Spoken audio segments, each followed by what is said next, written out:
ചേച്ചി ഇപ്പം ഒരു പ്രാക്ടീസ് പോലും ഇല്ലാതെ ഒരു സ്ഥലത്ത് പോയിട്ട് കിടലും ഡാൻസ് കളിച്ചിട്ട് ഇപ്പം എത്തിയേക്കുക. ചേച്ചി നേരത്തെ തൊട്ടേ ഡാൻസ് പ്രാക്ടീസ് ചെയ്തിട്ടുണ്ട് ഇല്ലേ? കുഞ്ഞിലെ തൊട്ട് ഡാൻസ് കളിക്കുന്ന ആളാണ് ഞാൻ. 1ാം ക്ലാസ് തൊട്ടേ കളിക്കുമായിരുന്നു. ഓക്കെ. ചുമ്മാ ഇങ്ങനെ സിനിമാറ്റിക് ഡാൻസ് ആരും പഠിപ്പിക്കണ്ട, ചുമ്മാ കളിക്കും. ഇപ്പോൾ ഭയങ്കര തിരക്കാണ്, ഓരോ ദിവസവും ഒരുപാട് പ്രോഗ്രാംസ്, ഇനാഗ്രേഷൻസ്. ഈ ഒരു നിമിഷം ചേച്ചിക്ക് എന്താണ് തോന്നുന്നത്? സത്യം പറഞ്ഞാൽ ഒരുപാട് ഞാനിങ്ങനെ ചിന്തിക്കാറുണ്ട്. ഞാനൊന്നും അല്ലാതിരുന്ന സമയത്ത്, അല്ലെങ്കിൽ ഞാൻ ഒന്നുമല്ല, ഇപ്പോഴും ഞാനൊന്നും അല്ലെന്ന് വിശ്വസിക്കുന്നതാണ്. പക്ഷേ എന്നെപ്പോലെ ഒരാളെ ഇനോഗ്രേഷൻ എന്ന് പറഞ്ഞാൽ ഒരാളുടെ എന്താ പറയുക, ഒരു ലൈഫാണ് അവർ ആദ്യമായിട്ട് തുടങ്ങുന്നത്. ഞാൻ ഒരു എനിക്കൊന്ന് 10-12 സ്ഥാപനമെങ്കിലും ഞാനിപ്പം ഒരു 2-3-4-5 മാസം കൊണ്ട് ഇനോഗ്രേഷൻ ചെയ്തു. അത് നല്ല രീതിയിൽ നടക്കുന്നുണ്ടെന്ന് അറിഞ്ഞതിൽ എനിക്ക് ഒരുപാട് സന്തോഷം. അതെനിക്ക് ദൈവത്തോട് നന്ദി പറയുന്നു. സുധിച്ചേട്ടൻ്റെ അനുഗ്രഹം, പിന്നെ നിങ്ങളുടെ സ്നേഹം. ചേച്ചി ഇപ്പം സുധിച്ചേട്ടൻ്റെ അനുഗ്രഹം എന്ന് പറഞ്ഞുകൊണ്ട് ഞാൻ വേറൊരു കാര്യം ചോദിക്കാം. ചേച്ചി കഴിഞ്ഞ ദിവസം ഒരാൾ റിയാക്ട് ചെയ്തിട്ടേക്കുന്ന വീഡിയോ ആണ്. ചേച്ചി പറഞ്ഞു സന്തോഷ നിമിഷങ്ങൾ മാത്രം നമ്മൾ ഓർത്തിരുന്നാൽ പോരെ, ഇതുപോലത്തെ കാര്യങ്ങൾ എന്തിനും ചിന്തിക്കണം. അത് മറ്റുള്ളവർ വളച്ചൊടിച്ച് ചേച്ചി സുധിച്ചേട്ടനെ മറന്നു, അത് ആ രീതിയിലേക്ക് പറഞ്ഞു. ആ വീഡിയോ കണ്ടിട്ടുണ്ടായിരുന്നു? ഞാൻ സത്യം പറഞ്ഞാൽ എൻ്റെ റിയാക്ഷൻ വീഡിയോസ് ഒന്നും കാണാറില്ല. എനിക്ക് ആരെങ്കിലും ലിങ്ക് അയച്ചു തരും, പക്ഷെ എന്നാൽ പോലും ഞാൻ കാണാറില്ല. അപ്പോൾ അവരെൻ്റെ അടുത്ത് പറയുന്ന പോലെ എന്നെ അടുത്തറിയാവുന്നവർക്കറിയാം ഞാനിതൊന്നും കാണാറില്ലെന്ന്. പക്ഷെ എങ്കിലും പോയിന്റുകൾ ഇങ്ങനെ പറയും, ഇവിടെ ഇന്ന പോലെയൊക്കെ കാര്യങ്ങളുണ്ട് എന്ന് പറയും. ചേച്ചി അങ്ങനെ പറയാനായിട്ട് കാരണം എന്താണ്? അങ്ങനെ പറയാനുണ്ടായ ഒരു കാരണം? ഞാനൊരു കാര്യം പറയട്ടെ, 2026 ഞാനിങ്ങനെ ഞാൻ 1991 ജനിച്ചെങ്കിൽ ഞാൻ എന്താ പറയുന്നത് 1990s അങ്ങനെയൊക്കെ ഒരു ഇതിലാണ് ഞാൻ ആ ഒരു കാലഘട്ടം പറഞ്ഞ പോലെ പറഞ്ഞതാണ്. പിന്നെ ഒരു കാര്യമുണ്ട്, സുധിച്ചേട്ടൻ എന്ന് മരിച്ചു ആ തലേന്ന് എന്നെ ലാസ്റ്റ് നോക്കിയ ആ നോട്ടം തൊട്ട് ഇന്ന് ഈ നിമിഷം വരെ 3 വർഷമാകുന്നു, 3 വർഷമാകുന്നു. ഇന്ന് ഈ നിമിഷം വരെയുള്ള ഓരോ കാര്യങ്ങളും അദ്ദേഹം ലാസ്റ്റ് എന്നെ നോക്കിയിട്ട് പോയി അലമാരിയുടെ അവിടെ നിന്നിട്ട് ഞാൻ ഉറങ്ങുമായിരുന്നു. ഞാനത് ഒന്നും കൂടെ റിപ്പീറ്റ് ചെയ്യണം. ഞാൻ രാവിലെ കണ്ണ് തെളിച്ചപ്പോൾ സുധിച്ചേട്ടൻ ഒരുങ്ങി നിൽക്കുക, പോകാൻ ലാസ്റ്റ് പ്രോഗ്രാമിന് പോകുമ്പോൾ ക്രോസ് ബാഗൊക്കെ ഇട്ട് ഒരുങ്ങി നിൽക്കുക. എന്നെ ഇങ്ങനെ കുറേ നേരം സൂക്ഷിച്ച് നോക്കി നിൽക്കുക. അങ്ങനെ നോട്ടം പതിവില്ല, ആൾ പോകാന്ന് പറഞ്ഞ് പോവുക. അല്ലെങ്കിൽ അപ്പം ഞാൻ ചോദിച്ചാൽ എന്താ നേരത്തെ അപ്പം പറഞ്ഞു പോകട്ടെ, സമയം ഇത്ര ലേറ്റായി, നീ നോക്കുമെന്ന് പറഞ്ഞപ്പോൾ ഞാൻ നോക്കിയപ്പോഴാണ് 7 മണി ഞാൻ കണ്ടായപ്പോൾ. അപ്പോൾ ആളെ നോക്കിയപ്പോഴത്തേനും ആളെന്നെ കുറേ നേരം ഇങ്ങനെ നോക്കി നിന്നപ്പം ഞാൻ എന്താ ഒന്നുമില്ല ഞാൻ പോവാന്ന് പറഞ്ഞപ്പം എന്നെ ഇങ്ങനെ ഞാനും കുഞ്ഞും കിടക്കുക, എന്നെ ഇങ്ങനെ തൊടാതെ ഇങ്ങനെ മാറി നിന്നിട്ട് കുഞ്ഞിനിങ്ങനെ കുറേ നേരം ഉമ്മ കൊടുത്തു. അപ്പം ഞാൻ അങ്ങോട്ട് പറഞ്ഞു സ്വിച്ചേട്ടനോട്, ഇതെന്തോ സ്വിച്ചേട്ടൻ നാളെ വെളുപ്പിനെ വരുന്നതല്ലേ, പിന്നെ നിങ്ങൾ എന്തിനാ ഇത്ര നേരം ഉമ്മ കൊടുത്തിട്ട് പോകാൻ പറഞ്ഞു, സമയം പോയില്ല. അപ്പം തിരിഞ്ഞു വന്നിട്ട് ഇപ്പോഴും ഞാൻ ഓർക്കുന്ന കാര്യങ്ങളാണ്. ഈ മറന്നു പോയവരായിരിക്കും, ഈ മറന്നു പോയവരോടാണ് ഞാൻ ഓർക്കുന്നത്. ചേട്ടൻ പോയതിൻ്റെ അന്നത്തെ ദിവസമാണ് പറയുന്നത്. അപ്പോൾ ആൾ തിരിഞ്ഞ് വന്നിട്ട് എൻ്റെ നെറ്റിയിൽ ഒരു ഉമ്മ വന്നിട്ട് പറഞ്ഞു, വാവട്ടെ പപ്പായമ്മ ഹോസ്പിറ്റലിൽ അഡ്മിറ്റായിട്ട് പപ്പ കിടക്കുക, ഓപ്പറേഷൻ ചെയ്ത്, നീ എനിക്ക് കുരിശ് വരച്ച് തരാൻ പറഞ്ഞു പ്രാർത്ഥിച്ച്. അങ്ങനെ ചെയ്തിട്ടാണ് ആൾ പോയത്. അപ്പം അന്ന് തൊട്ടുള്ള ഈ എല്ലാ കാര്യങ്ങളും ആളെ ജീവിതത്തിൽ ആദ്യമായിട്ട് ഞാൻ ശ്വാസിൽ വെച്ചാണ് സുധിച്ചേട്ടനെ മോനെ കാണുന്നത്. ലൈഫിൽ ആദ്യമായിട്ട് 2017 ആ കാലം 2016 ആ സമയത്താണ് ഞാൻ ആദ്യമായിട്ട് അദ്ദേഹത്തെ കാണുന്നത്. അപ്പോൾ ആ സമയത്ത് അന്ന് തൊട്ട് ആളും കിച്ചും ഏത് ഷർട്ടായിട്ടെന്നും ശ്വാസിൽ ഞാൻ താഴെ വന്നപ്പോഴത്തേന് നമ്മുടെ എറണാകുളം ഞാൻ ആ ലിഫ്റ്റിൻ്റെ അവിടെ താഴെ വന്നപ്പോൾ ആൾ വന്ന് അന്ന് കണ്ട ആ മുഖവും ലാസ്റ്റ് പോകാനിരുത്ത ആ മുഖം അതുവരെയുള്ള എല്ലാ കാര്യങ്ങളും എനിക്ക് ഓർമ്മയാണ്. ഒരു ദിവസം പോലും സുധിച്ചേട്ടനെ ഓർക്കാത്ത നിമിഷങ്ങളില്ല. അത് മറ്റുള്ളവരോട് എനിക്ക് പറയേണ്ട കാര്യമില്ല. പിന്നെ എന്താണ് ഈ മറുപടി? ഇതാണ് എനിക്ക് അവരോട് പറയാനുള്ള മറുപടി. ഇതുപോലെ ഞാൻ കഴിഞ്ഞ പ്രാവശ്യം ചേച്ചി കണ്ടപ്പോൾ ഒരു ക്വസ്റ്റ്യൻ ചോദിച്ചു. ചേച്ചി ഇങ്ങനെ ഓരോ ദിവസങ്ങളിൽ ഓരോ പേരുകളാണ് വരുന്നത്. അന്ന് പല്ലി മാറി, അതിനുശേഷം നിക്കർ വിധവ വന്നു, അതിനുശേഷം ഇപ്പോൾ വന്നേക്കുന്നതാണ് മലയാളികളുടെ തമന്ന. ചേച്ചി കഴിഞ്ഞ ദിവസം ഒരു ഇനാഗ്രേഷന് പോയപ്പോഴത്തേക്ക് മലയാളികളുടെ തമന്ന, പാവങ്ങളുടെ തമന്ന, മലയാളികളുടെ അല്ല പാവങ്ങളുടെ തമന്ന. സന്തോഷമേ ഉള്ളൂ. എനിക്ക് തമന്ന മാമിനെ ഭയങ്കര ഇഷ്ടമാണ് പണ്ട് തൊട്ട്. ഓക്കെ. ഇപ്പം സോഷ്യൽ മീഡിയയിൽ ഏറ്റവും കൂടുതൽ ചർച്ച ചെയ്യുന്ന 2 കാര്യങ്ങൾ, ഒന്ന് രേണുസുധിയുടെ വിവാദവും അതുപോലെ തന്നെ ബീഫ് കഴിക്കുന്നതിനെ കുറിച്ച് വിവാദമാണ്. അതുകൊണ്ട് ചോദിക്കണം, ചേച്ചി ബീഫ് കഴിക്കാറുണ്ടോ? ഇല്ല. അതിൻ്റെ ഗ്രേവി മാത്രം, കരളില്ലേ, ദൈവമേ അടുത്ത വിവാദമുണ്ട്, അതിൻ്റെ കരളില്ലേ അത് മാത്രം, അത് സോഫ്റ്റ് അല്ലേ, ബീഫിൻ്റെ കൂടെ കരൾ കിട്ടത്തില്ലേ, ആ കരൾ മാത്രം കഴിക്കും. ബീഫ് കഴിക്കാറില്ല. അതുപോലെ ഇപ്പോൾ ഒരുപാട് ഇനാഗ്രേഷൻ കിട്ടാൻ കാരണം ഇപ്പോൾ ശരീരം കാണിച്ച് എക്സ്പോസ് ചെയ്തിട്ടുള്ള ഡ്രസ്സ് ഇട്ടിട്ടാണ് രേണുസുധി വരുന്നത്. എന്നാ കാണാനാണ് ഈ ശരീരത്തിൽ? അല്ല, അങ്ങനെ ഒരുപാട് പേര് പറയുന്നുണ്ട്. ഞാൻ പറയട്ടെ, ഞാൻ നെഗറ്റീവ് കമൻസ് നോക്കി ഞാൻ റിപ്ലൈ എൻ്റെ 2 പിള്ളേരെ നോക്കാൻ ഏൽപ്പിച്ചിട്ടുണ്ട്, കമൻറ്റ് റിപ്ലൈ കൊടുക്കാൻ. ഇപ്പം ഞാൻ അവരോട് പറഞ്ഞു, ഇനി ഒരു നെഗറ്റീവ് കമൻസും നോക്കണ്ട, കാരണം ഇവർ ഓരോ നെഗറ്റീവ് കമൻസ് ഇടുമ്പോഴും ഞാൻ അത് ചവിട്ടി കയറുന്നതല്ലാതെ എനിക്കൊരു ഞാൻ താഴെ കിടക്കുന്നില്ല. ഓരോ ആൾക്കാർ എന്നെ വിളിച്ചുകൊണ്ടിരിക്കുകയാണ്, ഓരോ വർക്കുകൾ വന്നുകൊണ്ടിരിക്കുകയാണ് അല്ലേ. ആൽബം ആണെങ്കിലും ഇനോഗ്രേഷൻ ആണെങ്കിലും എനിക്കത് സന്തോഷമുള്ളൂ. ഞാൻ ദൈവത്തെ മനസ്സിൽ പ്രാർത്ഥിച്ചുകൊണ്ടാണ് ഞാൻ ഓരോ ഇനോഗ്രേഷൻ ആണെങ്കിലും ഓരോ കാര്യങ്ങളും ചെയ്യുന്നത്. അപ്പോൾ അതിൻ്റെ അനുഗ്രഹം എനിക്കുണ്ടാകും. പിന്നെ മറ്റുള്ളവർ അവർക്ക് ഇങ്ങനെ നെഗറ്റീവ് കമൻസ് ഇട്ട് തളർത്താനല്ലേ പറ്റത്തുള്ളൂ. അങ്ങനെയായിരുന്നു ഞാൻ പണ്ടേ ഇത് തീർന്ന് ഞാൻ വീട്ടിൽ ഇരിക്കത്തില്ല. അതുകൊണ്ട് ഞാൻ നെഗറ്റീവ് കമൻസ് ഒരു കമൻസും ഞാൻ മൈൻഡ് ചെയ്യത്തില്ല. മുന്നോട്ട് തന്നെ ഇങ്ങനെ പോകും. അത് കാണുമ്പോഴല്ലേ നമ്മൾ അയ്യോ അങ്ങനെ പറഞ്ഞല്ലോ റിപ്ലൈ കൊടുക്കണം എന്ന് പറയാൻ പറ്റത്തുള്ളൂ. ഇത് ഞാൻ മൈൻഡ് ചെയ്യത്തില്ല.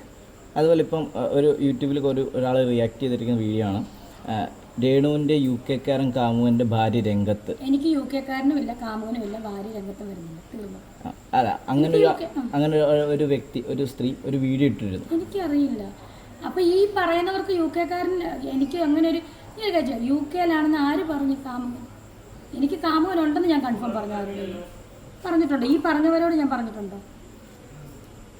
എനിക്ക് കാമുകനും ഇല്ല. UK-ലെ കാമുകൻ്റെ ഭാര്യയും രംഗത്ത് വന്നിട്ടില്ല. ഒരുത്തർ രംഗത്ത് വന്നിട്ടില്ല. ഇങ്ങനെ അപ്പോഴത്തേക്ക് നെഗറ്റീവായിട്ടുള്ള വീഡിയോസ് ചെയ്യുന്ന ആൾക്കാർ ചേച്ചിക്ക് പരാതി കൊടുത്തൂടെ? എന്തിനാണ് അങ്ങനെ പരാതി കൊടുക്കുന്നത്? പരാതി കൊടുത്തിട്ട് എന്താ പ്രയോജനം? എൻ്റെ ദേഹത്ത്, ഞാൻ പണ്ട് പറയുന്ന പോലെ എൻ്റെ ദേഹത്ത് വന്ന് അടിച്ചു കഴിഞ്ഞാൽ അതെനിക്ക് വേദനയുണ്ട്. ഇവരവിടെ ചിലക്കട്ടെ, അവർക്ക് ഉപജീവന മാർഗം അതായിരിക്കും. എന്നെ 2 തെറി പറയുക, 2-3 നല്ല റീച്ച് കിട്ടുക, അതായിരിക്കും അവരുടെ ഉപജീവന മാർഗം. അതുപോലെ വന്നേക്കുന്ന വേറൊരു സംഭവമാണ്, രേണു ഇനിയും ഓവറായിട്ടുള്ള ഇൻറ്റിമേറ്റ് സീനുള്ള ആൽബം ചെയ്യില്ല, അതിനെതിരെ കിച്ചു പ്രതികരിച്ചു എന്നൊക്കെയുള്ള രീതിയിൽ ഒരുപാട് വീഡിയോ കുറേ പേര് പറയുകയും ചെയ്തിട്ടുണ്ട്. ആ പറയുന്നവരുടെ മക്കളായിരിക്കും പ്രതികരിച്ചത്. എനിക്കറിയാം. എൻ്റെ മകൻ ഇന്ന് വരെ എൻ്റെ ആൽബത്തിനെ പറ്റിയോ ഞാൻ ചെയ്ത ഒരു വർക്കിനെ പറ്റിയോ ഇന്ന് വരെ ഒന്നും പറഞ്ഞിട്ടില്ല. ഒരു പ്രാവശ്യം ഒരു ഷോർട്ട് ഫിലിം കണ്ടിട്ട് അവന് മനസ്സിലാകുന്നിട്ട് എന്നോട് ചമ്മ അതിൻ്റെ കഥയൊന്ന് പറഞ്ഞു. അമ്മേനെ ആരൊക്കെയാണ് അതിനകത്ത് പ്രേമിച്ചത്, അമ്മ അങ്ങോട്ട് പ്രേമിച്ചാണ് ഇങ്ങോട്ട് കഥ സ്റ്റോറി അത് ഞാൻ പറഞ്ഞു കൊടുത്തു. അതല്ലാതെ ഞാൻ ഇനി ഇൻറ്റിമസി സീൻ ഉണ്ടെങ്കിൽ എനിക്ക് കംഫർട്ടബിൾ ആണെങ്കിൽ ഇനിയും രേണുസുതി അഭിനയിക്കും. എനിക്ക് കംഫർട്ടബിൾ ആയിട്ടുള്ള സീനാണെങ്കിൽ രേണുസുതി അഭിനയിക്കും. അതുപോലെ വേറൊരു സംഭവമാണ്, നേരത്തെ പല പ്രാവശ്യം ചോദിച്ചൊരു കാര്യമാണ്, കിച്ചുവും രേണുവും തമ്മിൽ പല പ്രശ്നങ്ങളുണ്ട്, അവർ ഉടക്കിലാണ് കാര്യങ്ങൾ. അതിനെക്കുറിച്ച് ചേച്ചിക്ക് എന്താണ്? ഒരു ഉടക്കില്ല. പിന്നെ ഒരു സാധാരണ അമ്മയും മക്കളുമാണെങ്കിൽ സൗന്ദര്യ പണക്കമെങ്കിലും ഉണ്ടാവും ഇല്ലയോ? നിങ്ങളൊക്കെ എൻ്റെ അമ്മയോട് ഞാൻ ഇടയ്ക്കൊക്കെ പിണങ്ങിയിരിക്കും. ഞങ്ങൾ തമ്മിൽ സൗന്ദര്യ പണക്കം പോലും ഇല്ല. പിന്നെ എവിടെ പണക്കം? അതുപോലെ ഒരു പ്രമുഖനായിട്ടൊരു വ്ളോഗർ ഇട്ട ഒരു വീഡിയോ ഉണ്ട്, കിച്ചു കഞ്ചാവ് വലിക്കുന്നൊരു വ്യക്തിയാണ്, മദ്യപിക്കുന്നൊരു വ്യക്തിയാണ്, തന്തേനെ പോലെ പിഴച്ച് നടക്കണം അങ്ങനെ പറഞ്ഞ ഒരാൾ ഭയങ്കര മോശമായ വീട്ടിൽ ആരെങ്കിലും ആയിരിക്കും. ആ പറഞ്ഞവൻ്റെ വീട്ടിൽ ആരെങ്കിലും ആയിരിക്കും. എൻ്റെ വീട്ടിൽ അങ്ങനെ ചെയ്യുന്നില്ല, എൻ്റെ മകനും അങ്ങനെ ചെയ്യുന്നില്ല. അതിനകത്ത് ഞാൻ കംപ്ലീറ്റ് ചെയ്തിട്ടെ. അതിൻ്റെ അകത്ത് പറഞ്ഞത് തന്തേനെ പോലെ മോശമായിട്ടാണ് നടക്കുന്നത് എന്ന് പറഞ്ഞു. അപ്പോൾ അത് മറ്റുള്ളവർക്ക്, ചേച്ചീനെ അതുപോലെ തന്നെ സൂചിച്ചേട്ടനെ ഇഷ്ടപ്പെടുന്ന ആൾക്കാർ ഒരുപാട് പേരുണ്ട്. അപ്പോൾ അവർക്കൊന്ന് വ്യക്തമാക്കാനായിട്ടൊന്ന് ക്ലിയർ ചെയ്ത് പറയാൻ പറ്റും. ഞാൻ പറഞ്ഞത് ഈ പറഞ്ഞവൻ്റെ വീട്ടിലായിരിക്കും അത് ചെയ്യുന്നത്. എൻ്റെ വീട്ടിൽ എന്തായാലും എൻ്റെ മകൻ അങ്ങനെ ചെയ്യുന്നതായിട്ട് എനിക്ക് അറിയത്തില്ല. അതുപോലെ കംപ്ലീറ്റ് സുധിച്ചേട്ടൻ മരിച്ചു പോയതല്ലേ. ഞാൻ പറയട്ടെ, ജീവനോടെ ഉള്ള ഒരാളുടെ കാര്യം പറയുന്നവരാണോ മരിച്ചു പോയാളുടെ കാര്യം? നമ്മൾ അതെന്തിനാണ് അത് എടുത്തിടുന്നതെന്നാണ് ഞാൻ ഇരിക്കുന്നത്. എൻ്റെ കാര്യം പറഞ്ഞോട്ടെ, ഞാൻ ജീവനോടുണ്ട്. ഞാനൊരു സമയത്ത് ഒരു ദിവസം മരിച്ചു പോയാൽ പിന്നെ അതെന്താണ് ഈ എന്താ പറയുക, പിന്നെ തോണ്ടി ശവകുടീരം തോണ്ടി എന്തിനാണ്? നമുക്ക് തന്നെ അത് ഇതാകത്തില്ലേ? അദ്ദേഹം മരിച്ച് മണ്ണോട് മണ്ണ് ചേർന്നു. മണ്ണോട് മണ്ണ് ചേർന്ന് അത് തെറ്റായിട്ടുള്ള വാക്കല്ല, ഞങ്ങൾ ക്രിസ്ത്യൻ രീതിയിൽ പറഞ്ഞ മണ്ണോട് മണ്ണ് ചേർന്നത്. അദ്ദേഹത്തെ പിന്നെ എന്തിനാണ് കുത്തിപ്പൊക്കുന്നത്? എനിക്കറിയില്ല. ഞാൻ അദ്ദേഹത്തിൻ്റെ പേര് പറയും, എന്നും പറയും. കാരണം എനിക്ക് അവകാശമുണ്ട്. ഞാൻ അദ്ദേഹത്തിൻ്റെ വൈഫാണ്. എൻ്റെ മക്കൾ പറയട്ടെ, അദ്ദേഹത്തിൻ്റെ മക്കൾ പറയട്ടെ, അദ്ദേഹത്തിൻ്റെ അമ്മ ആ പേര് പറയട്ടെ, ഞങ്ങൾ ആ പേര് പറയുന്നത് ഇവർക്ക് എന്താണ് പ്രശ്നം? ഞാൻ ആ പേര് ഇനിയും പറയും. സുധിയുടെ ഭാര്യ, സുധിച്ചേട്ടൻ്റെ വൈഫ്. അത് ബ്രാൻഡായിട്ടോ അല്ലെങ്കിൽ എനിക്ക് റീച്ച് കിട്ടാനോ കൊണ്ടുവരുന്ന സാധനമല്ല. അതെൻ്റെ ഭർത്താവിൻ്റെ പേരായതുകൊണ്ടാണ് ഞാൻ പറയുന്നത്. പക്ഷെ എല്ലാവരും പറയുന്നത് ഈ സുധിച്ചേട്ടൻ്റെ ഭാര്യയാണ് എന്ന് പറഞ്ഞിട്ട് രേണു പലരുടെയും കൂടെ പല രീതിയിലും പോകുന്നുണ്ട്. ദുബായിൽ പോകുന്നത് പോലും അതിനു വേണ്ടിയാണെന്നാണ് പറയുന്നത്. ഞാനൊരു കാര്യം ചോദിച്ചു, ദുബായിൽ ഞാൻ പോകുന്നു, ഒരുപാട് ആർട്ടിസ്റ്റുകൾ പോട്ടെ, ഈ പറയുന്നവരൊക്കെ ദുബായിൽ അമേരിക്കയിലൊക്കെ പോകുന്നത് ആരെങ്കിലും അറിയുന്നുണ്ടോ? ഞാൻ എയർപോർട്ടിൽ നിന്ന് ഇറങ്ങുമ്പോൾ തൊട്ട് നിങ്ങളൊക്കെ തന്നെയല്ലേ വരുന്നത്. ഓക്കെ ശരി, ഇനി ദുബായിൽ ചെന്ന് ഞാൻ പ്രമോഷൻ ചെയ്യുന്നു, ബഹ്റൈൻ ചെന്നിട്ട് പ്രമോഷൻ ചെയ്യുന്നു, ഷാർജയിൽ പോയിട്ട് പ്രമോഷൻ ചെയ്തു, ഇതെല്ലാം അവിടുത്തെ ആ മാനേജർമാർ വീഡിയോസ് എല്ലാം മീഡിയാസിലും നിങ്ങൾക്കും കിട്ടുന്നില്ലേ വീഡിയോസ്? അവിടെ എന്താ ഞാൻ ചെയ്യുന്നതെന്ന് നിങ്ങൾക്ക് എല്ലാവർക്കും അറിയാവുന്ന കാര്യമല്ലേ? അപ്പം പിന്നെ അതിനകത്ത് എന്താണ് ഉത്തരം? ഞാൻ എവിടെ പോയാലും അതെല്ലായിടത്തും ഞാൻ എവിടെ പോയാലും ഒന്ന് ഉറങ്ങുന്നോളം വരെ ഞാൻ സ്റ്റാറ്റസ് ഇടുന്ന വ്യക്തിയാണ്. നിങ്ങൾക്കൊക്കെ എൻ്റെ വാട്സപ്പ് നമ്പർ ഉണ്ടെങ്കിൽ നിങ്ങൾക്കറിയാം. 2 മണിക്ക് വീട്ടിലെത്തി, ഇന്നോടത്ത് പോകുന്നു, അവിടെ പോകുന്നു, ഇവിടെ എത്തി, സ്റ്റാറ്റസ് എല്ലാം ഞാൻ ഇടുന്ന ആളല്ലേ. ഇത് ഞാൻ ചോദിക്കാൻ കാരണം സുധിച്ചേട്ടൻ്റെ മരണത്തിന് ശേഷമാണ് രേണു സുധിക്ക് ഇത്രയും റീച്ച് വന്നതും കാര്യങ്ങളെന്നും പറഞ്ഞ് പലരും വീഡിയോ ചെയ്യുന്നുണ്ട്. ഇതിനു മുമ്പ് രേണു വീഡിയോ ചെയ്തിട്ട് റീൽസ് ചെയ്തിട്ടുണ്ട്. ആ സമയത്തൊന്നും ആരും തിരിഞ്ഞു നോക്കിയിട്ടില്ല. സുധിച്ചേട്ടൻ്റെ മരണത്തിന് ശേഷം വൈറലാകുന്നു. അപ്പോൾ ഇപ്പോഴാണെങ്കിൽ ഇനാഗ്രേഷനും മറ്റ് സംഭവങ്ങളും കാണിക്കാൻ വേണ്ടിയാണ് അറ്റവും മൂലയില്ലാത്ത തുണി ഇട്ടുകൊണ്ട് വരുന്നത്. ഇന്ന് വരെ ഞാൻ അറ്റവും നൂലും ഇല്ലാത്ത തുണി ഇട്ടിട്ടുണ്ടോ? ഇന്ന് വരെ ഇട്ടിട്ടുണ്ടോ? ഈ പറയുന്നത് കാണിച്ചു തരട്ടേന്നേ. അറ്റവും നൂലും ഇല്ലാത്ത തുണി ഇന്ന് നൂലുകാരെ പറഞ്ഞപ്പോൾ ഇന്ന് പാവാടവള്ളി എന്തോ ഡാൻസ് കളിച്ചപ്പോൾ കണ്ടെന്ന് തോന്നുന്നു. അതിന് വലിയ ഇനി വിവാദമാകും കേട്ടോ. പാവാടവള്ളി കണ്ടെന്ന് എനിക്കൊന്നും വിഷയമല്ല. പാവാട ഇടുന്നൊരു പാവാടവള്ളി കാണും. എന്നിട്ടാലും അത് വള്ളി കണ്ടാൽ എന്താണ് വിഷയം? ഇടുന്നോണ്ടല്ല കാണുന്നത്, ഇടാതിരിക്കുന്നില്ലല്ലോ. അപ്പം പിന്നെ എന്താ പറയുക, ഞാൻ ഇടുന്ന എല്ലാം എൻ്റെ ശരീരത്തിനനുസരിച്ചുള്ള, നിങ്ങൾക്കൊക്കെ നേരിട്ട് എന്നെ കാണുന്നവർക്കറിയാം. ഞാൻ ഈ ക്യാമറയിലോ മൊബൈലോ ടി വിയിലോ കാണുന്ന ആളല്ല. നിങ്ങൾക്ക് എല്ലാവർക്കും അറിയാമല്ലോ. ആണോ? ആളല്ല. അപ്പോൾ എനിക്ക് ചേരുന്ന ഡ്രസ്സുകളാണ് ഞാൻ ഇടാറുള്ളത്. എനിക്ക് എന്താണോ കംഫർട്ടബിൾ അത്. പിന്നെ സാരി എടുത്തിട്ട് പർദ്ദ ഇടണമെന്നൊക്കെ പറഞ്ഞാൽ അത് നടക്കുന്ന കാര്യം. സാരി എടുത്തിട്ട് വയറ് കാണിക്കാതെ ഇവിടെ എല്ലാം സെറ്റപ്പ് അത് നടക്കുന്ന കാര്യമില്ല. എൻ്റെ കംഫർട്ടബിളാണ് ഞാൻ ചെയ്യുന്നത്. ഞാൻ ചോദിക്കട്ടെ, പണ്ടൊക്കെ നമ്മുടെ അപ്പൂപ്പന്മാരുടെ കാലത്ത്, പഴയ കാലത്ത് ഒരു മുണ്ടും ബ്ലൗസും കൊണ്ടിരുന്നു അവർ വയറ് കാണത്തില്ലേ? അവർക്ക് സാരി ഉണ്ടായിരുന്നു. സാരി ഉടുക്കുന്നവരെന്നെ വയറ് മൂടിയിട്ട് മറ്റേ ഇവിടം വരെ തോർത്ത് കെട്ടി പൊതിഞ്ഞുകൊണ്ടാണോ നടക്കുന്നില്ല അവർ? എൻ്റെ വയറ്, ഞാൻ ഇപ്പോഴും പറയുന്നത്, എൻ്റെ വയറ് കംഫർട്ടബിളാണ് കാണിക്കുക. എനിക്കിഷ്ടമാണ് എൻ്റെ വയറ്. ഇത് കാണട്ടെ, അതിനകത്ത് ഒരു വൃത്തികേടും ഉണ്ടായിട്ട് എനിക്ക് തോന്നിയിട്ടില്ല.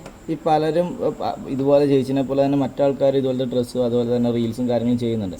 പക്ഷെ ചേച്ചി ചെയ്യുമ്പോൾ മാത്രം ഇങ്ങനെ പലരും ചേച്ചിനെ മാത്രം ടാർഗറ്റ് ചെയ്തിട്ട് ഒരു ടീമുണ്ട്. സത്യം കേട്ടോ, അതുണ്ട്. ഇനിയിപ്പോൾ എനിക്ക് പേടി, ഇനി എന്നെ എൻ്റെ കൈയും കാലും തല്ലി ഓടിക്കുമെന്നൊക്കെ പറഞ്ഞൊരു കോളൊക്കെ വന്നായിരുന്നു എനിക്കൊന്നിനി വധഭീഷണി. എൻ്റെ തന്നെ എന്തിൻ്റെ പേരിലായിരുന്നു അത്?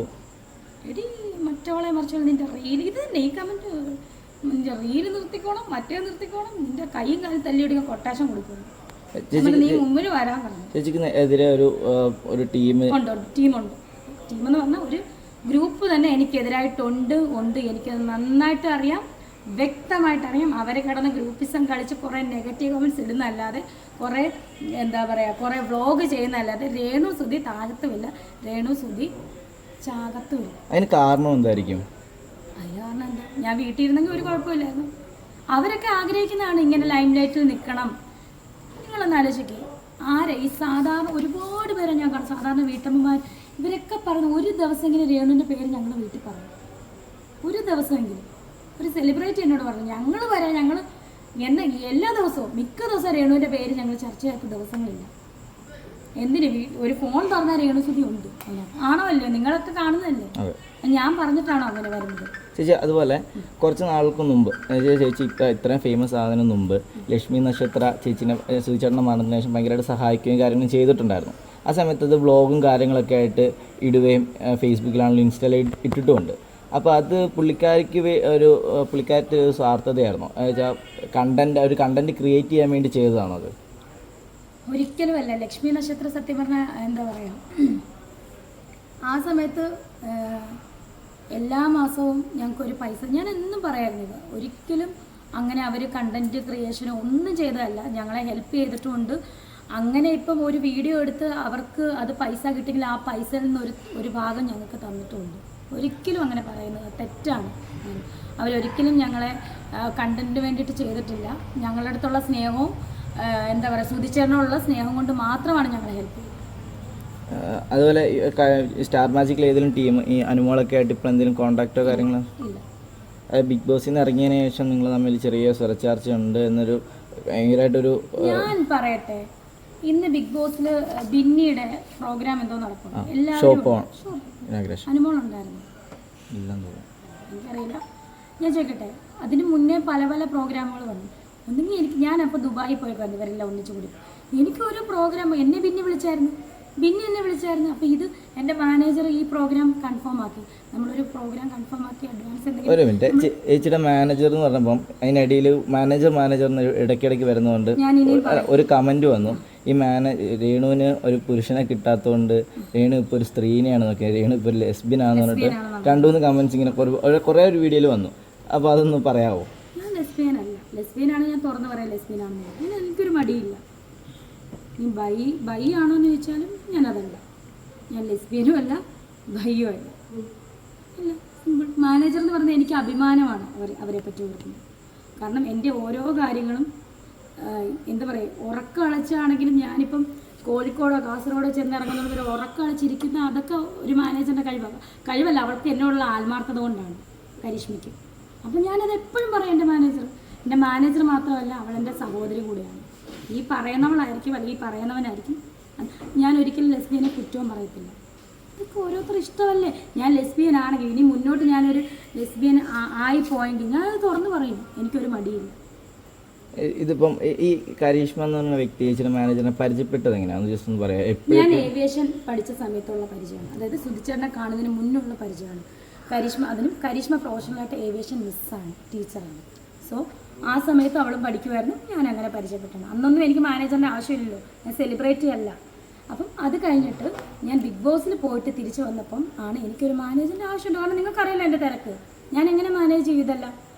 അതിനാണ് എൻ്റെ മാനേജറായിട്ട് അവളെ ഞാൻ ഒഫീഷ്യലായിട്ട് മാനേജറായിട്ട് വെച്ചേക്കുന്നത്. അവളാണ് എൻ്റെ മാനേജർ, ഒഫീഷ്യലായിട്ട് എൻ്റെ മാനേജർ. ഇപ്പോൾ ഈ എല്ലാ പ്രോഗ്രാമും അവളാണ് കോർഡിനേറ്റ് ചെയ്യുന്നത്. ശരി, വേറെന്തെങ്കിലുണ്ടോ? ഓക്കെ ഓക്കെ, ശരി, താങ്ക് യു. പ്രേക്ഷകരോട് എന്താ പറയുന്നത്? സ്നേഹിക്കുകയും വെറുക്കുകയും ചെയ്യുന്ന പ്രേക്ഷകരാണ് അല്ലേ രേണുവിനോട്. ഒപ്പം ചേർത്ത് പിടിക്കുന്ന ആൾക്കാരുണ്ട്, അതേപോലെ കുറ്റം പറയുന്ന ആൾക്കാരുണ്ട്. എന്താണ് രേണുവിന് പറയുന്നത്? ഞാൻ ആരെയും ദ്രോഹിക്കുന്നില്ല. എന്താ പറയുക, നിങ്ങളെപ്പോലെ തന്നെ ഒരു മനുഷ്യനാണ് ഞാൻ. എനിക്കും എന്താ പറയുക, എല്ലാ എന്താ പറയുക സങ്കടങ്ങളും ദുഃഖങ്ങളും സന്തോഷങ്ങളും എല്ലാ ഫീലിങ്സും ഉള്ളൊരു വ്യക്തിയാണ് ഞാൻ. ഒരു ഭർത്താവ് മരിച്ചെന്ന് പറഞ്ഞ് എനിക്ക് അത് ചെയ്യാൻ പറ്റത്തില്ല, ഇത് ചെയ്യാൻ പറ്റില്ല, അത് ഇടാൻ പറ്റത്തില്ല, അവനോട് മിണ്ടാൻ പറ്റത്തില്ല, അങ്ങനെയൊന്നും ആരും വിലക്കിയിട്ടില്ല. അപ്പം എന്നെ സ്നേഹിക്കുന്നവരുടെ അടുത്ത് എനിക്ക് സന്തോഷം മാത്രം. എന്നും ആ സ്നേഹം നിലനിൽക്കണമെന്നും ആഗ്രഹിക്കുന്നു. പിന്നെ വെറുക്കുന്നവർക്ക് എന്ത് പറയാനാണ്, അവരോട് ഒരു ദ്രോഹവും ഞാൻ ചെയ്തിട്ടില്ല. പപ്പായ്ക്കും അമ്മയ്ക്കും സുഖമില്ല, ഞാനാണ് വീട് നോക്കുന്നത്. എനിക്ക് നോക്കിയേ പറ്റത്തുള്ളൂ. എനിക്ക് എൻ്റെ മക്കളെ പട്ടിണിക്കിടാൻ പറ്റത്തില്ല. ഒന്നാമത്തെ കാര്യം, ഒരു ഭർത്താവ് മരിച്ചെന്ന് പറഞ്ഞ് എന്താ പറയുക, ജീവിതം വഴിമുട്ടി നിന്നപ്പം ഒരു